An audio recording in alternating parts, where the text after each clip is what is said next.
গরম গরম চা।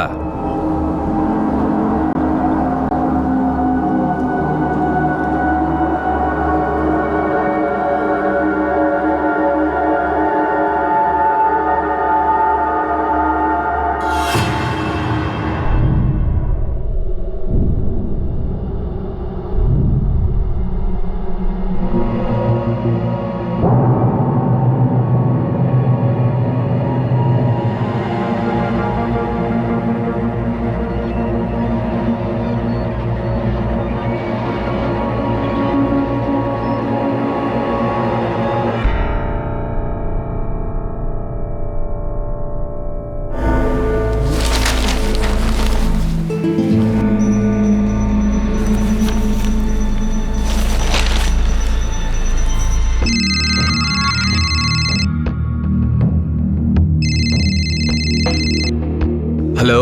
হ্যাঁ ভাই, মেয়ে চাই একটা। কেমন মেয়ে চাই? তোমার কাছে কেমন আছে? যা বলবেন, কলেজ গার্ল, মডেল। ঘরোয়া সিম্পল টাইপ।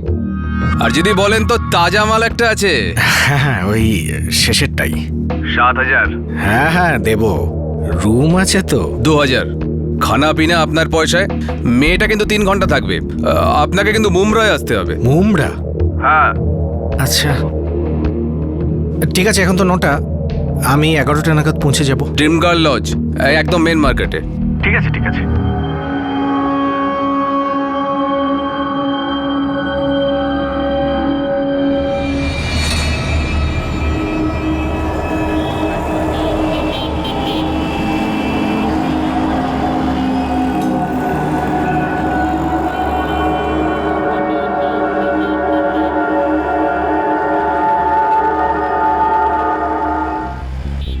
বারবার মাথা ঘুরছে। আফজল কোথায়? সন্ধেবেলা আসবে। এখন আমরা কোথায় যাচ্ছি?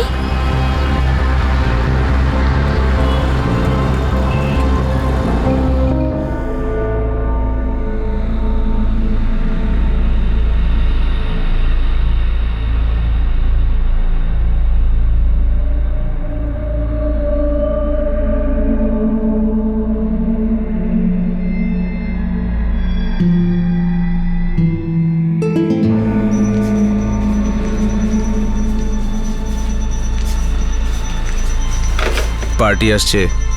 ঠিক আছে, বেরেন, রুম নাম্বার 4 খালি আছে। তুমি আমাকে এখানে কেন নিয়ে আরে এসেছো? চলো, বলছি এক্ষুনি। কিন্তু আরে চলো না, বলছি এক্ষুনি, বলছি চলো।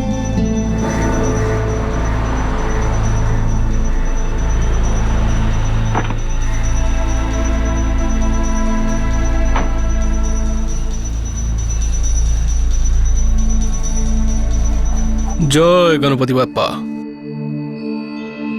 বলুন। ওই বীরেন নামের একটা ছেলে, ওই বলেছিল আসতে। রুম নম্বর 4 ওইদিকে। Thank you.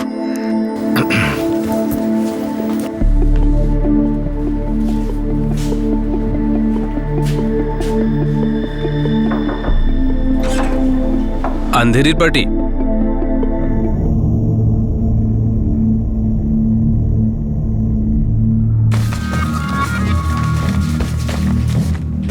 ঠিক আছে, এখন 11:30 বাজে। 2:30 পর্যন্ত মস্তি করো, তারপর আমি ঠকঠাক করব। কোনো ঝামেলা ঠামেলা হবে না তো? আরে দাদা, ওরকম কাজ করি না আমি। হ্যাঁ, আসছি তাহলে। আরে বীরেন, তুমি কোথায় যাচ্ছ? আরে এই লোকটা এখানে কেন এসেছে? আরে অতিথি তোর যত্নমাত্তি করে। আরে ইনি যা যা বলবেন একদম হাসি মুখে তাই করবি। এইসব তুমি কি বলছো? আমি এখানে থাকবো না। তুই এখানেই থাকবি। আমি আফজলের কাছে যাব। এইসব কি ব্যাপার? দেখ, একদম নাটক করবি না, যা বলছি তাই করবি। আমাকে এক্ষুনি আফজলের সাথে কথা বলো, না হলে কিন্তু আমি চেঁচাবো। একদম গলার নিচে কর। আমি যাচ্ছি এখান থেকে। এই, তোকে এই লোকটার সঙ্গে শুতে হবে, না হলে সারা জীবনের মতন শুয়ে দেবো তোকে। দেখো বীরেন, আমি এখানে পিসফুলি মজা করতে এসেছি, এ তো টেনশন হয়ে গেল ইয়ার। দাদা, বিড়াল তো একটু আঁচড়াবেই, তারপরেই তো মজা আসে ওকে ভোগ করতে। কিন্তু আমি জোরজার করতে চাই না বীরেন, আমি তো তোমাকে ঠিকঠাক টাকা দিয়েছি। এক্ষুনি যদি তুমি আমাকে আফজলের সাথে কথা না বলো, আমি কিন্তু চেঁচাবো। অনেক হয়ে গেছে বীরেন, আমাকে আমার টাকা ফেরত দাও। এ মেয়ে আমার চাই না, আমি চললাম।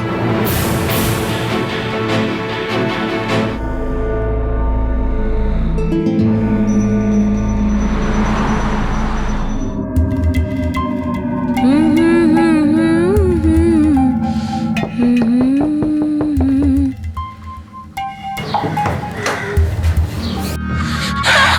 আটকে রাখে কে?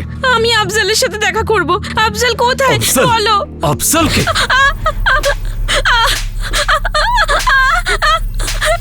আফজাল, সরি আফজাল। আফজল গেছে গাধার বিয়েতে, ভুলে যাও ওকে। দেখ এখন তুই আমার সম্পত্তি। দেখ জিনাত, তোকে আমি একদিনের সময় দিচ্ছি, চুপচাপ নিজের ইচ্ছায় ধান্দা করতে রেডি হয়ে যা, না হলে আমার মতো করে ধান্দা করাবো কিন্তু তোকে দিয়ে।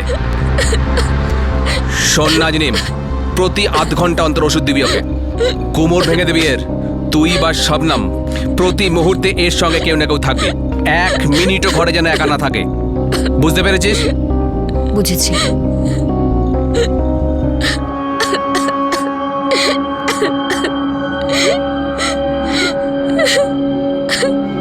মুম্বাইয়ের পাশে থানে জেলার মুমরা এলাকা, যেখানে 16 বছরের জিনাতকে জবরদস্তি প্রস্টিটিউশনে নামানো হচ্ছিল।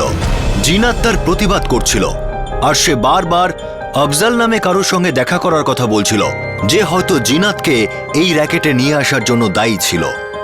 আর অন্যদিকে মুমরা থেকে প্রায় 2000 কিলোমিটার দূরে পশ্চিমবঙ্গের উত্তর 24 পরগনা জেলার বারাসাত এলাকায় জিনাতের বাবা আর তার নিজের দাদা ওকে পাগলের মতো খুঁজছিল।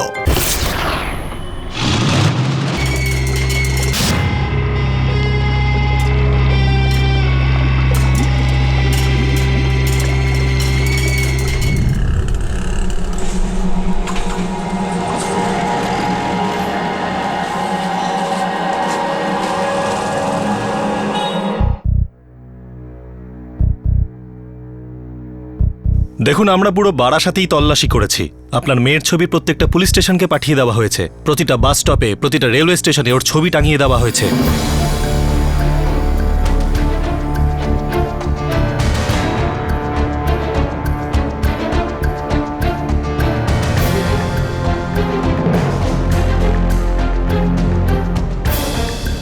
স্যার, আপনি কি ওর মোবাইলের লোকেশন খুঁজে পেয়েছেন? Barasat railway station last location, তারপরই মোবাইল সুইচ অফ। স্যার, আমার মেয়ের বয়স মাত্র 16 বছর।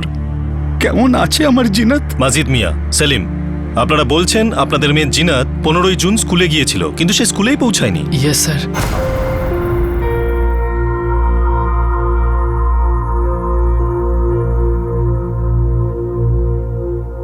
আম্মি, আব্বু, আল্লাহ হাফিজ, আমি আসছি। আল্লাহ হাফিজ সোনা। আল্লাহ হাফেজ মা। আরে জিনাত, দাঁড়া, আমি মাঠে যাচ্ছি, তোকে স্কুলে ছেড়ে না দেবো। ভাইজান, দেরি হয়ে যাচ্ছে। আরে আমি আমিও তো আসছি। ওদিকেই যাচ্ছি। ভাইজান, আমি চলে যাব। আরে শোন না। আল্লাহ হাফিজ।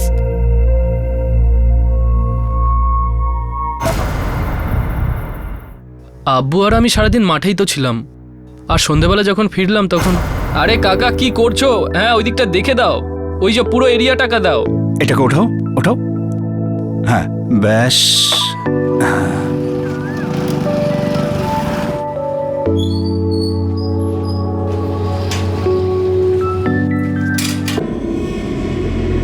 বাড়িতে আসেনি মানে? কখন থেকে ওর ফোনে ফোন করে যাচ্ছি, ফোন লাগছেই না। আমি ফোন করছি। আপনার দ্বারা ডায়াল করা নম্বরটি এই মুহূর্তে সুইচ অফ করা আছে। মোবাইল তো এখনো বন্ধ বলছে। কিন্তু জিনাত ফোন বন্ধ রেখেছে কেন? আপনার মেয়ে সেই দিনকে স্কুলে পৌঁছয়নি, আর ওর মোবাইলটাও বন্ধ ছিল। মাজিদ মিয়া, সেলিম, এমন কিছু ঘটনা ঘটেনি তো যেটা আপনারা লোকাচ্ছেন? কিছু মনে করবেন না, বলতে চাইছি কোনো প্রেম ভালোবাসার ব্যাপার? না স্যার, জিনাত এমন কখনো করতেই পারে না।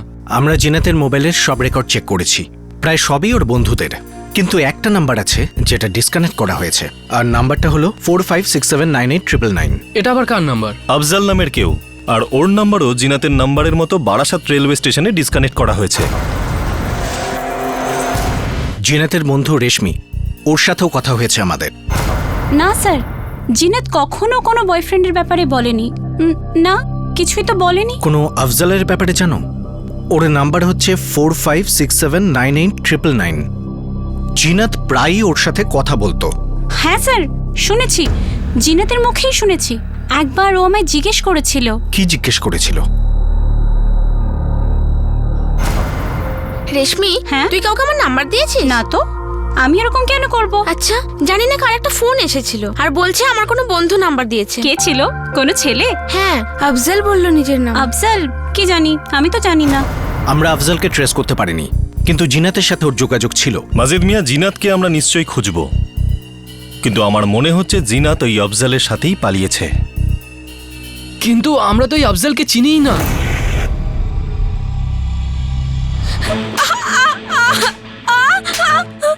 তোমরা আমাকে যা খুশি করো, আমি কিছুতেই খাবো না। তুই খা বা না খাস সেটা তোর মর্জি, কিন্তু কাল থেকে কাজ শুরু। কাল থেকে তোর নয়, কাস্টমারের মর্জি চলবে। কি বুঝলি?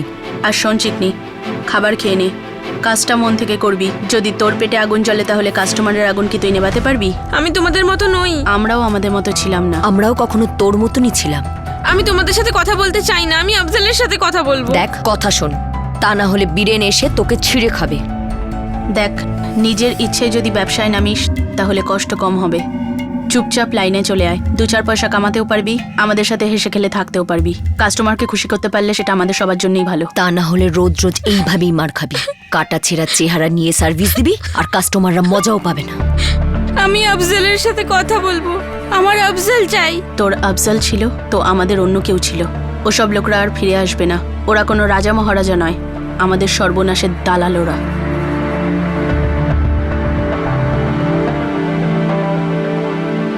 আফজাল। জিনাত আফজালের সঙ্গেই দেখা করার জন্য জেদ করছিল।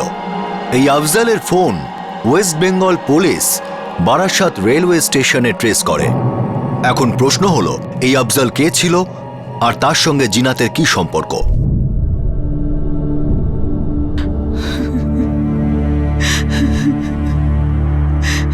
মজিদ চাচা, আমার তো বিশ্বাসই হচ্ছে না যে আমাদের জিনাত কোনো ছেলের সঙ্গে পালিয়ে গেছে। পুলিশকে এক আফজালের নাম বলছে, যার সাথে জিনাত নাকি বারবার ফোনে কথা বলতো। কি হতে পারে এই লোকটা? আমি তো আগেই বলেছিলাম তুমি ঠিক করছো না। মেয়েকে মোবাইল ফোন দিও না, কেউ ফুসলিয়ে নিয়ে যাবে, আমাদের মেয়ে ফেঁসে যাবে। কিন্তু তুমি আমার কথা একদম শোনোনি।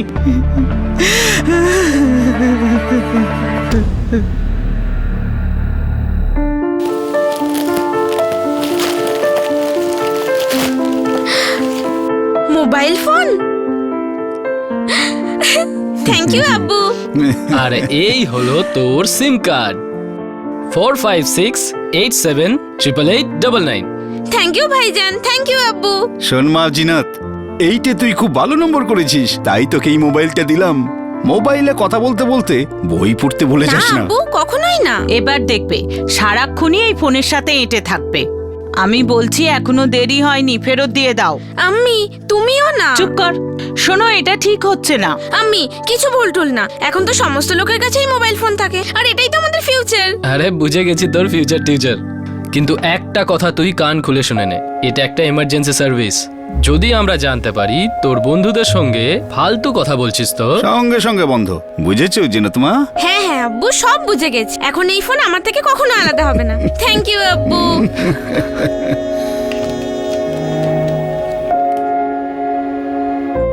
জানিস, এতে ওই ব্রেকের গেমটাও আছে। সত্যি? কি ভালো রে। আমিও আমার বাবাকে বলবো ঠিক এরকমই একটা ফোন এনে দিতে। কি ভালো হবে যদি তোর কাছেও এরকম ফোন থাকে। তারপর আমরা ক্লাসরুমে চুপি চুপি দুজনকে মেসেজ করব। একই বেঞ্চে বসে। তুইও না। জিনাতের আব্বু একটা মোবাইল আর দাদা একটা সিম কার্ড প্রেজেন্ট করে, কারণ জিনাত স্কুলের পরীক্ষায় খুব ভালো নাম্বার পেয়ে পাশ করেছিল। মোবাইল ফোন হাতে পেয়ে জিনাতের মাটিতে পা পড়ছিল না, আর সে তার ফোন 24 ঘন্টা নিজের কাছে রাখত। আর এই ফোন থেকেই তার আফজালের সঙ্গে কানেকশন হয়ে যায়।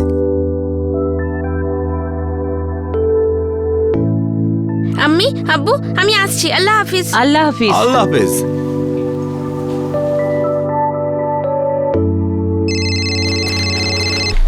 হ্যালো জিনাত? হ্যাঁ জিনাত, তোমার নাম্বারটা আমাকে তোমার এক বন্ধু দিয়েছে। কিন্তু তুমি কে? তোমার নাম কি? আমার নাম আফজাল। আমার নাম্বার কে দিয়েছে? এখন তৃতীয় ব্যক্তিকে শুধু শুধু আমাদের মধ্যে এনে কি লাভ বলো? খালি এটুকু জেনে রাখো, আমি তোমাকে ভীষণ পছন্দ করি। আমার সঙ্গে বন্ধুত্ব করবে? কিন্তু আমি তো তোমাকে চিনিই না। আরে বাবা, বন্ধুত্ব হলে তবেই তো একজন অন্যজনকে চিনবো না। সরি, আমি এরকম ফ্রেন্ডশিপ করতে চাই না।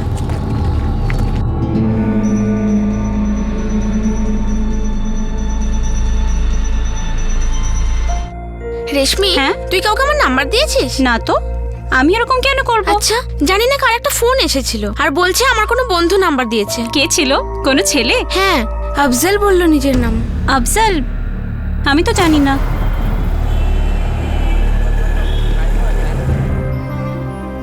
দেখ, এরকম আফজল বাফজল আসবে যাবে। না, ও আমার আফজল, আর ও আমাকে মুম্বাই নিয়ে এসেছে, আর ও আমাকে ভালোবাসে। হ্যাঁ, ভালোবাসা। এখানে রোজ ভালোবাসার লোক পাওয়া যাবে, জান লুটিয়ে দেবে এরকম লোকও। বাস তুই একটু ভালোবাসা দেখা, তারপর দেখবি টাকা ঝরে ঝরে পড়বে। এই মেয়ে, খাবার খেয়ে নে, খালি পেটে ঘুম আসে না। আর তোর আফজল তো আসবেই না। দেখে তো বুদ্ধিমতী মনে হচ্ছে, সেটা ব্যবহার কর।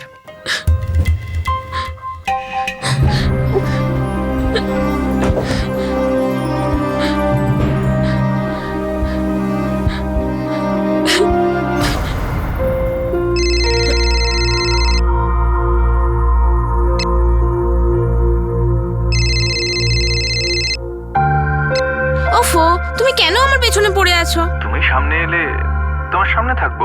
বলো, কবে দেখা করছো? আজ? এক্ষুনি? শাট আপ, আমি তোমার সাথে কোনো কথা বলতে চাই না, ওকে? আমি জাতা মেয়ে নই। সেই জন্যই তো জিনাত, আই লাভ ইউ। তোমাকে আমার নাম্বার কে দিয়েছে? ধরে নাও খোদার কোনো ফেরেশতা তোমার নাম্বারটা আমাকে দিয়েছে, যাতে এই প্রেমিক আফজল আর সুন্দরী জিনাত কাছাকাছি আসতে পারে, দুজনের এত গভীর সম্পর্ক হোক যাদের জান্নাতেরও জ্বলন হয়। ওরে বাবা, কত কথা বলতে পারো। সামনাসামনি দেখা করো, আমার চোখের দিকে তাকালে তখন বুঝতে পারবে যে আমি সত্যি বলছি, মন থেকে বলছি, যে এই মন শুধু তোমার জন্যই ব্যাকুল হয়। আমি অপেক্ষা করব। তোমার স্কুলের সামনে ওই যে চায়ের দোকানটা আছে না, ওখানে স্কুল ছুটি হলে ওখানে চলে এসো। একবারের জন্য দেখা করো, শুধু একবার। কে যাবে তোমার সাথে দেখা করতে? আমি তো এটাও জানি না তুমি দেখতে কেমন। আমি তোমায় চিনব কি করে? আরে বাবা, আমি তোমাকে চিনে ফেলবো। আমি তো জানি, তোমার প্রত্যেকটা ডিটেল আমি জানি।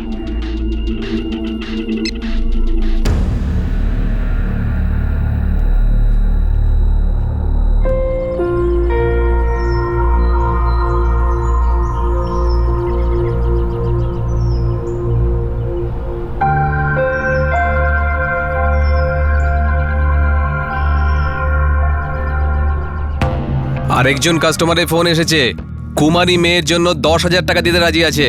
এই জিনাত যদি রাজি হয়ে যায় না, ধান্দা একদম জমে যাবে। কিন্তু আফজল, ও তো জেদ ধরে বসে আছে। আরে বীরেন, কতদিনের নাটকটা চলবে? বুদ্ধিটা খাটাও, কাজটা হয়ে যাবে। আরে আফজল, তুই তো ওর উপরে একই জাদু করেছিস। আরে প্রেম রোগ হয়ে গেছে পাগলিটার। আরে ও ভাবছে তুই একজন ফিল্মি হিরোর মতন আসবি আর ওকে রাজপুত্রের মতন তুলে নিয়ে চলে যাবি। ঠিক আছে ঠিক আছে, আমি একটু ড্রামা করি, ও নিজেই রাজি হয়ে যাবে। ঠিক আছে, দেখছি। না মানলে দিল্লির পার্টিকে বিক্রি করে দেবো। 1 ঘন্টায় লাইনে নিয়ে আসবে সালিকে। আরে ইয়ার, ওটা তো করতেই হবে, কিন্তু দিল্লির পার্টির কাছে বেচার আগে আমরা একটু আদ্র কামিয়ে নিই। আর দেখ, অনেক খাটতে হয়েছে কে বাগে আনতে। জিনাতকে তো আমি মানিয়ে নেব। তুই চুপা রুস্তাম, কি করে পটাস এই সমস্ত কচি মেয়েদের?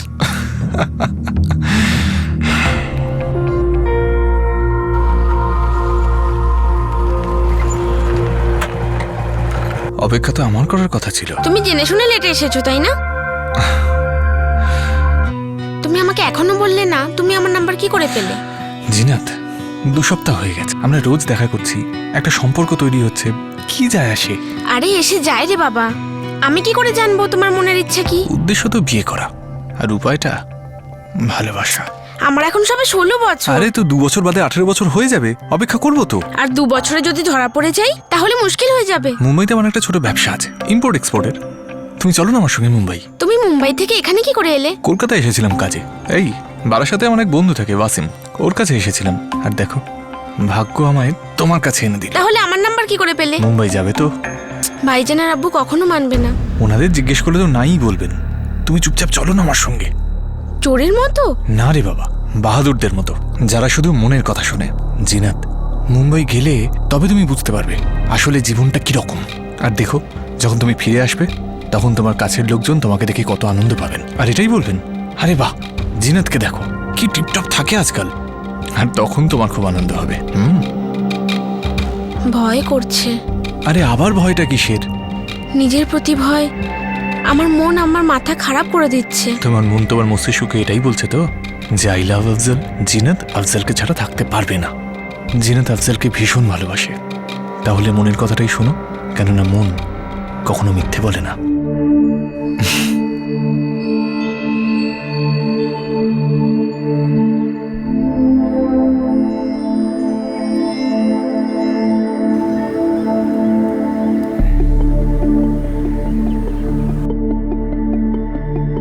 যৌবনের দোরগোড়ায় দাঁড়িয়ে থাকা জিনাতকে আফজল মোবাইল ফোনের মাধ্যমে নিজের প্রেম জালে ফাঁসিয়েছিল। কোনো কোনো জেনারেশনের কাছে এটা খুব অদ্ভুত মনে হতে পারে, কিন্তু আজকে যুব সম্প্রদায়ের কাছে অজ্ঞাত সাইবার মুখোশ পরা লোকেদের সঙ্গে কথা বলা খুবই সাধারণ ব্যাপার। তা সেটা টেক্সট ফ্রেন্ড হোক বা নেট প্যাল। ফোনে আফজলের রোম্যান্টিক গলা আর মিষ্টি কথা শুনে জিনাত তাকে ভালোবেসে ফেলে। নিষ্পাপ মেয়েটির মনে হয়েছিল যে হয়তো সে তার জীবনসঙ্গী পেয়ে গেছে, কিন্তু আফজলের কাছে জিনাত শুধুমাত্র একটা বিজনেস ছিল, একটা পার্সেল যেটা তাকে মুম্বাইতে পৌঁছতে হতো, একটা রেগুলার বিজনেস ট্রানজ্যাকশন।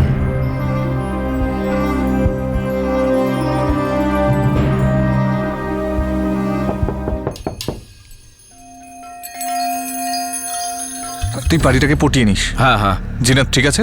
হ্যাঁ, একটু খেয়ে তারপর শুয়ে পড়েছে। আচ্ছা আর আফজল কি ঠিক খবর? আছে সব্য। আরে সাব্বু, তোর জন্য আজকে 2টো কল আছে, ঠিক সময় চলে যাস। আরে নাচ, তুই এরপরে যাবি, তোর আজকে হোম সার্ভিস আছে ঘাটকোপারে। বীরেন, রান্নাঘরে টিউবলাইট একটু ডিস্কো করছে, একটু দেখে নিস। হ্যাঁ হ্যাঁ দেখে নেবো, কিন্তু তুইও খুব বকবক করছিস আজকাল, একটু সামলে চল।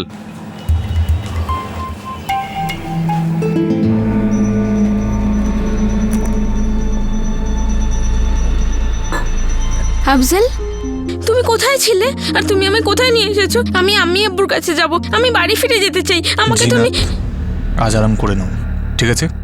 কিন্তু কাল কাল আমি বাড়ি যাব, তাই না, না? কাল তুমি কাছে যাবে, আর কোনো ন্যাকামি নয়, বুঝেছো? তুমি আমাকে এই জন্য মুম্বাই নিয়ে এসেছো? হ্যাঁ, এই জন্যই আমি তোমায় মুম্বাই এনেছি। তুমি আমাকে ধোঁকা দিয়েছো, তাই না? তুমি আমার সাথে চিটিং করেছো। চিটিং করেছি, তোমায় ধোকা দিয়েছি, এটা আমার পেশা। আমি তো তোমাকে ভালোবেসেছিলাম আফজল। দেখো জিনাত, এইসব প্রেম ট্রেম না আমার মাথায় ঢোকে না, আমি শুধু টাকা রোজগার করতে চাই, বুঝতে পেরেছো তুমি? আরে তোমার মতো 1 ডজন মেয়ের সঙ্গে আমি প্রেম করেছি, আর তারপর এখানে এনে বেঁচে দিয়েছি। এখন তারা সবাই কাজ করছে, আর সবাই খুব খুশিও। দেখো, যদি তুমি নিজের ইচ্ছেই কাজ করো তাহলে ভালো ভালো কাস্টমার এনে দেবো, আর না হলে এতগুলো লোককে পেছনে লেলিয়ে দেবো না যে নিজেই লাইনে চলে আসবে। আমি তোমার জন্য আমার বাড়ি ছেড়ে দিয়েছি, আমি আব্বু ভাইজান সবাইকে ছেড়ে দিয়েছি।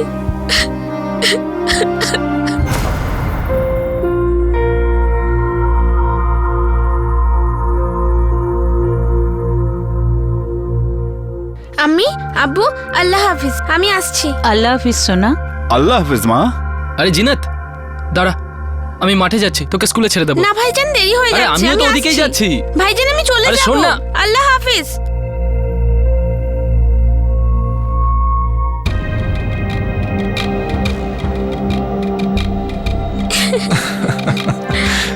আরে বাহ, কি সুন্দর দেখাচ্ছে, খুব ভালো, ভীষণ সুন্দর।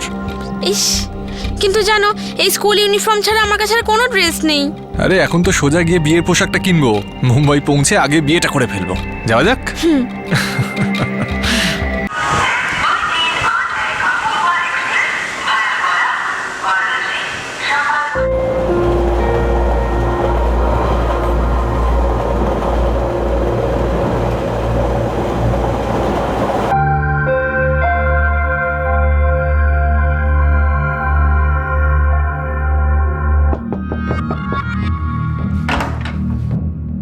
আরে বীরেন, কেমন আছিস ভাই? অবাক করলি, তুই এত তাড়াতাড়ি চলে এলি? হ্যাঁ, কাজটা তাড়াতাড়ি হয়ে গেল তো।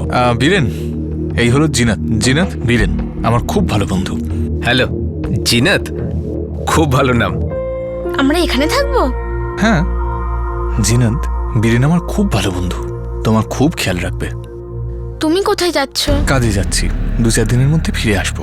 আমার না এখানে একা খুব ভয় লাগবে। জিনাত, আরে একা থাকতে গেলে আর ভয়টা কিসের? আমি ফিরে আসবো তাড়াতাড়ি। কিন্তু আমার ফোনটা তো দাও, আমি তোমার সাথে কন্ট্যাক্ট কি করে করব? আরে হ্যাঁ বাবা, আগে তোমার ফোনে এখানকার সিম কার্ডটা ভরে দিই, যাওয়ার আগে দিয়ে যাব। আর আবার কি? আর আমাদের বিয়ে? ওটা ফিরে এসে, ততদিন তো ধৈর্য ধরবে নাকি?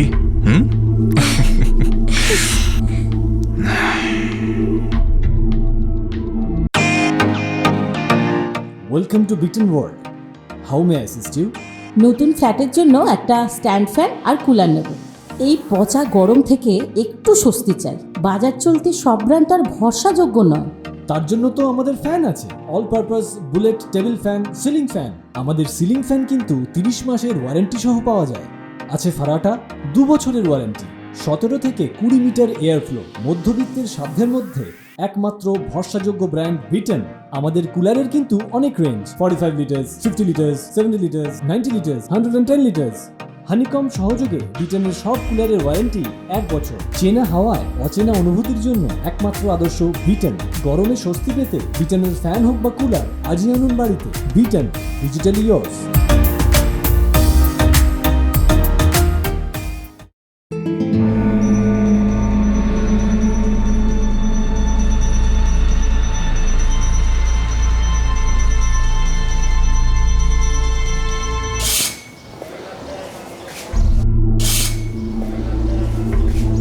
তুমি হাত মুখ ধুয়ে রেডি হয়ে নাও, আমি চা নিয়ে আসছি। আফজল, হ্যাঁ আসবে আসবে, টেনশন করো না।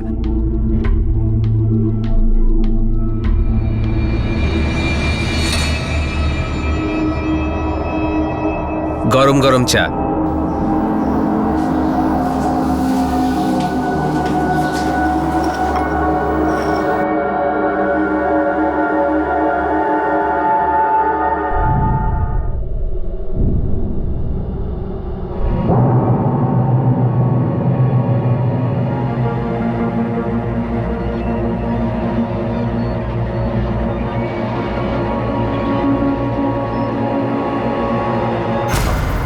আফজল, আমি এই নোংরা কাজ কিছুতেই করব না। আমি বাড়ি যেতে চাই, আমি আব্বুর কাছে যেতে চাই, ভাইজানের কাছে যেতে চাই।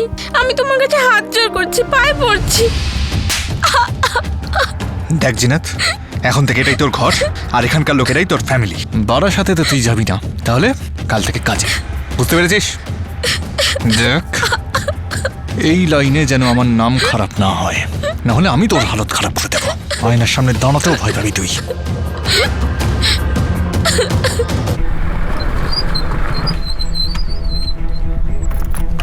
সেলিম, সেলিম, পাশের গ্রামে কোনো আফজালের খোঁজ পাওয়া গেছে? আফজাল?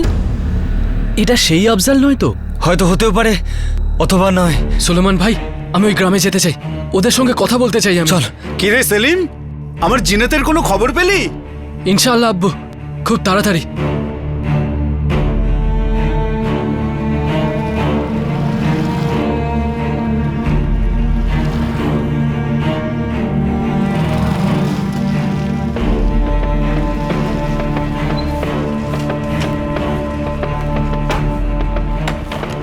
সেলিম, এটাই ওই বাড়ি। আফজল আমাদের দূর সম্পর্কের আত্মীয়। ও করে কি? কলকাতায় কোনো কিছু কাজকর্ম করে আর কি, জানি না ঠিক। 2 মাস আগে ঈদে এসেছিল এখানে, তাও 1 বছর বাদে। এখন কোথায় আছে, কি করে, কিছুই জানি না। দেখুন খালাজান, আমরা সন্দেহ করছি যে আপনাদের আফজাল আমার 16 বছরের বোন জিনাতকে ভাগিয়ে নিয়ে গেছে। হায় আল্লাহ! ওর নিজের কোনো বাড়ি তো আছে, বাবা মা? ওর মা বাবা তো মারা গেছে অনেক বছর আগে। ও আমাদের এখানেই বড় হয়েছে, আর একবার বেরিয়েছে যখন, জানি না কোথায় এখন আছে। কখনো আসে, কখনো যায়, কি করে আমি কিছু জানি না। ও তো কিছু হয়তো বলেই গেছে আপনাকে, আপনি একটু মনে করুন। হ্যাঁ বাবা, একবার তো বলেছিল কিছু একটা। ও মুম্বাইতে ব্যবসা করে। মুম্বাই? সেলিম, মুম্বাইয়ে 2 কোটিরও বেশি লোক থাকে। স্যার, আমার মনে হয় যে আফজাল আমার বোনকে মুম্বাইতে নিয়ে গেছে। এই বারাসাত আর কলকাতাতে তো খুঁজলেনই আপনি, পাওয়া গেল না। হ্যাঁ মানছি, জিনাতকে আমরা বারাসাত বা কলকাতায় খুঁজে পাইনি, কিন্তু খোঁজা তাকেই সম্ভব যে হারিয়ে গেছে। কিন্তু যে নিজে লুকিয়েছে তাকে খুঁজে বের করা অসম্ভব। আর আমাদের মনে হয় জিনাত নিজের কিরকম ইচ্ছে স্যার? 16 বছরের একটা নাবালিকা মেয়ে আমার বোন জিনাত, ওই ছেলেটা ওকে ফুঁসলিয়ে কিডন্যাপ করেছে স্যার। ঠিক আছে সেলিম, আমি জিনাতের ছবি আর পুরো ডিটেলস মুম্বাই পুলিশকে পাঠিয়ে দিচ্ছি, কিন্তু কথাটা বোঝার চেষ্টা করো। 2 কোটি লোকেদের মধ্যে নিজের ইচ্ছেতে লুকিয়ে থাকা কাউকে খুঁজে বের করা খুব মুশকিল, খুবই মুশকিল। আমার একটাই বোন জিনাত, জাহান্নাম থেকেও খুঁজে বার করবো ওকে। হতে পারে আমাদের জিনাত নিজের ইচ্ছেতেই গেছে। হায় আল্লাহ, কি বলছো তুমি? আমরা এমন কি করেছি জিনাতের সাথে? আব্বু, হতে পারে ও ফাঁদে পড়েছে, বা এটাও হতে পারে যে ওকে কিছু খাইয়ে টাইয়েছে, ওকে জালে ফাঁসিয়েছে। হ্যাঁ, যাই হোক না কেন, কিন্তু ওর তো আমাদের কথা ভাবা উচিত ছিল। কিচ্ছু বলা যাচ্ছে না আব্বু, যতক্ষণ না ওর কাছে পৌঁছানোর রাস্তা পাওয়া যাচ্ছে আমরা কিচ্ছু বলতে পারি না।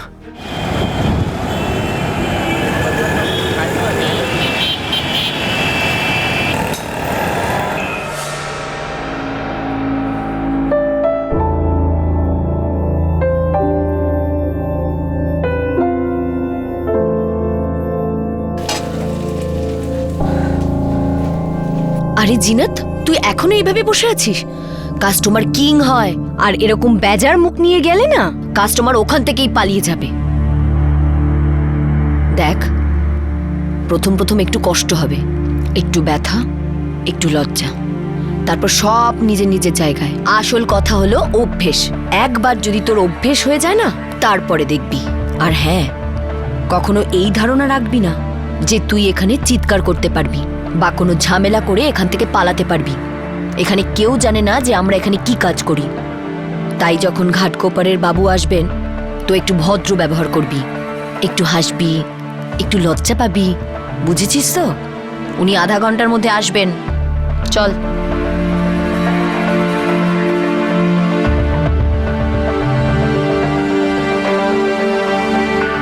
ওয়েস্ট বেঙ্গলের বারাসাতে জিনাতের পরিবার জিনাতের জন্য খুব দুশ্চিন্তায় ছিল।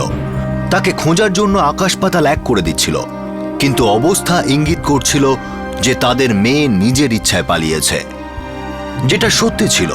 কিন্তু সব থেকে ভয়ঙ্কর ব্যাপার এটা ছিল যে 16 বছরের জিনাত এখন মুম্বাইয়ের পাশে মুমরা এলাকায় একটা ফ্লেশ ট্রেড র্যাকেটের মধ্যে ফেঁসে গেছে। ও এমন একটা পাকের মধ্যে ঢুকে যাচ্ছিল যার মধ্যে থেকে হয়তো কোনো মেয়েই বাঁচতে পারেনি।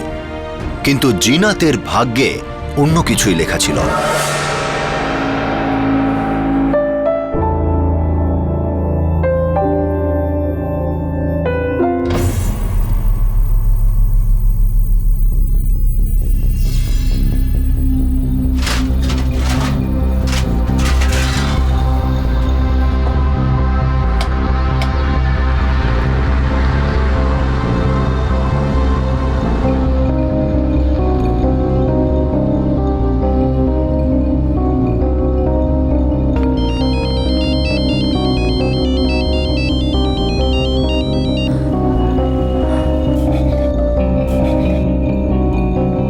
হ্যালো হ্যালো সেলিম ভাইজান, আমি জিনাত বলছি।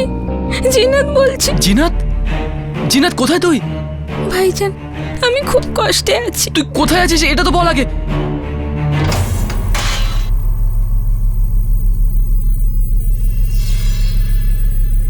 Zinat? Zeenat? Hello hello, phone কেটে দিল। তুই এখন খাবার খাবি না কাস্টমার যাবার পরে?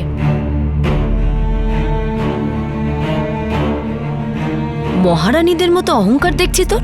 সালি, রান্নাঘরে খাবার রাখা আছে, খেতে হলে খা, তা না হলে মর। কি বললো জানি না আব্বু, বলার আগেই ফোন কেটে দিল।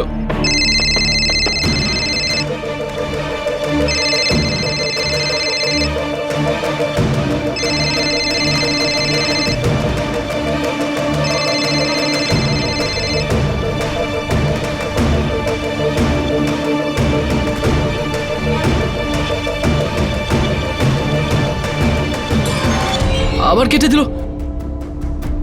প্রথমে কি বললো জিনাত? আব্বু বললো যে কষ্টে আছি। আমি জানতাম আমাদের জিনাত এইভাবে পালাতে পারে না, ও নিশ্চয়ই কোনো সমস্যায় আছে। আমরা জিনাতকে খুঁজে বার করব আব্বু, ঠিক খুঁজে বার করব। জিনাত সঠিক সময়ে ওর দাদাকে একটা ফোন কল করতে পারে। এখন ওর আব্বু আর বড়দা সেলিম এটা জেনে গিয়েছেন যে তাদের জিনাত কষ্টে রয়েছে আর তার শীঘ্রই সাহায্যের প্রয়োজন।